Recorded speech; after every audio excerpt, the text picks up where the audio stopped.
The next set of tools we're going to look at are the dodge and burn tools, and you'll notice them here underneath the blur tools, signaled by closed hand and magnifying glass that's closed, and also you'll notice that there's a sponge tool. So we basically have these three tools: dodge, burn, and sponge. First we're going to look at the dodge tool, and these are brush driven tools, so we can determine how much of an area they have impact on based upon the brush that we have chosen. So first of all, you'll notice that there's some controls across the top, and with each of these we can determine what area of the photograph is being affected: the shadows, the midtones, or the highlights. And very often, because we are dodging in this particular case, we would want to lighten the shadows. We can also control exposure, and you may want to start off at 100%, or if it's an effect that you want to slowly build up to, then you may want to turn your exposure down. It's also pretty straightforward. If we choose a brush that's a little bit bigger just for the effect of it, maybe 218, that'll work fine. It's pretty straightforward. It's what you would think that it would do, and that is wherever you click and drag your mouse, it's going to lighten that area. So you'll notice here with the tomato, it's just lightening the shadow areas. It's subtle, but it's still happening.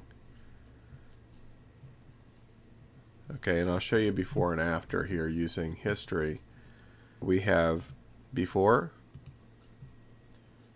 and after. So if you pay attention to the shadow area here, you'll see before, after.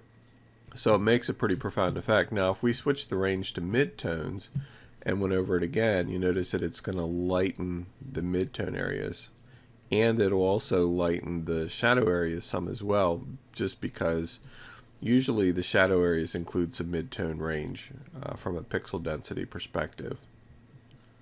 So now if we look at the difference, this is before the midtone dodge and after. Okay. Darken or burn works the same way, and I'm going to increase the brush size again just so we can see it. So again, it works exactly the same way. You can control the same areas: shadows, midtones, and highlights. You can adjust the exposure. I'm going to turn it up to 100% just for effect. But again, just like dodge, burn is simply left mouse clicking and dragging, and everywhere it touches, it burns in that image, which is basically a form of darkening it. So you can actually use this to paint in shadows, okay, because it maintains the integrity of the photograph itself. It just darkens it. Same with, like, if I wanted to, say, enhance the shadows of this tomato here, I would use the burn tool to do that and just, again, paint in those shadow areas a little bit. So you can really use it to help accentuate areas of your photograph that perhaps, you know, could use a little extra contrast or a little boost or whatever between light and dark. And that's one of the big benefits. However, there is another way of using it with non-photographs, like for instance with our Dexter character here that we were looking at and working with earlier. If I turn the size down, for instance, to say 33, I can actually use dodge and burn to add dimensional effects to his coloring. And his coloring isn't really pronounced, but I'll show you what I mean.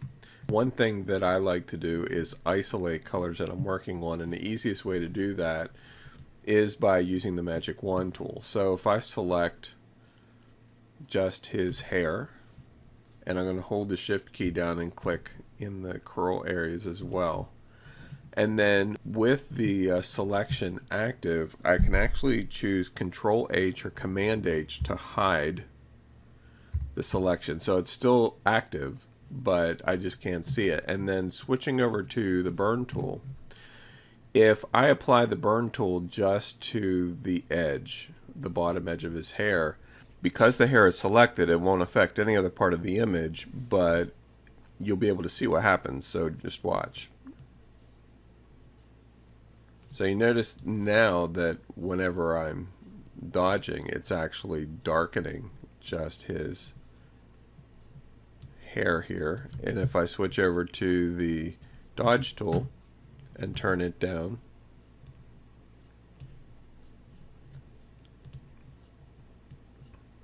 and because this is a lighter color, we'll switch to highlights again. So now it's lightening the color. Okay, so it gives you an ability to add a little extra dimensionality to a picture. Let's take this one step further, and just to, by way of example, let's select his coat, and let's create a new layer. And I'm gonna, because we have the selection and I want to make sure that it fits into the area, what I'm actually going to do is choose select, modify, expand. Remember when we did that before? And I'm going to just expand it 2 pixels, and then choose edit fill with the foreground color,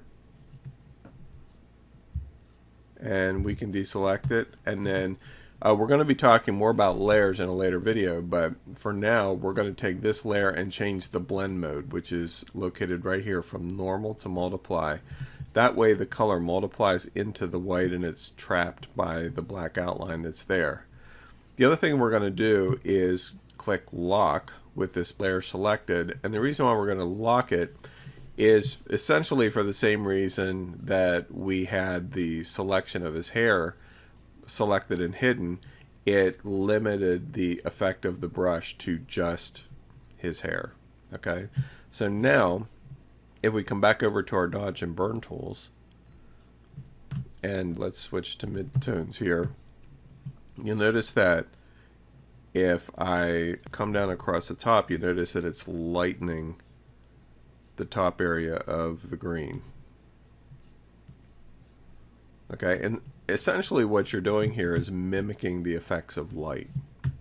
Okay, so let's turn this down, and then I can come across the bottom and just add a little extra shadow as well, so that it gives the image a little bit more dimensionality and effect. So you can use dodge and burn that way to really create some interesting effects on two-dimensional illustrations, as well as adjusting regular photographs. Now the last tool in this group is the sponge tool, and the sponge tool basically has a couple different functions. Let's make it bigger again for effect, and you'll see it here in the mode, desaturate or saturate. So it works together with one of the hue functions, which is saturate and desaturate. If we leave it on desaturate, and let's just turn it up to 100% for effect, essentially what it does is removes the color. Okay, and so we could take like this tomato right here, or let's take this one here, and everywhere I paint,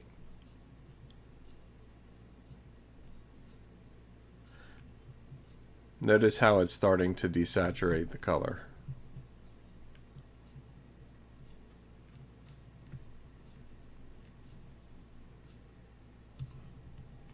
And you can build this up in layers. So remove a layer of color and then go back and paint over it a second time to remove more color. You can go back over it a third time and desaturate it even more.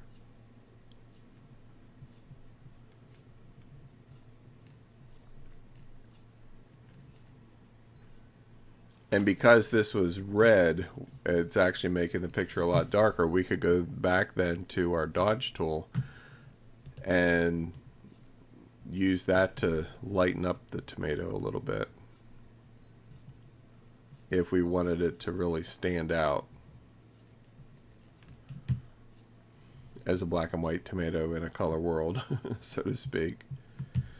But with this saturate and desaturate, or well, it's the sponge tool is what it's called, you'll notice that you have the ability to control vibrance. Vibrance is just one of the color qualities in a color photograph that determines brilliance, and instead of hue. Hue controls the tonal range of the color. Vibrance controls how brilliant the color is. So if you want to protect the vibrance, desaturation is going to be much more subtle, as you can see.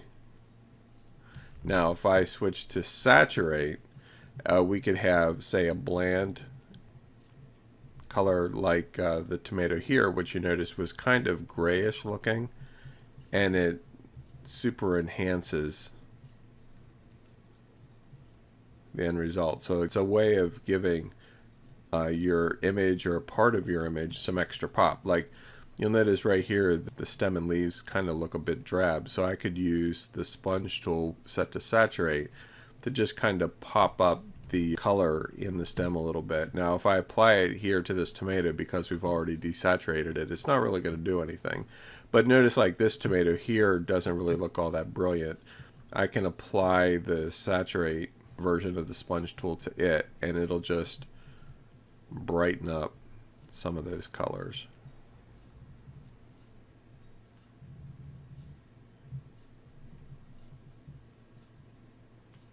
Like so. So definitely another good tool to have in your arsenal.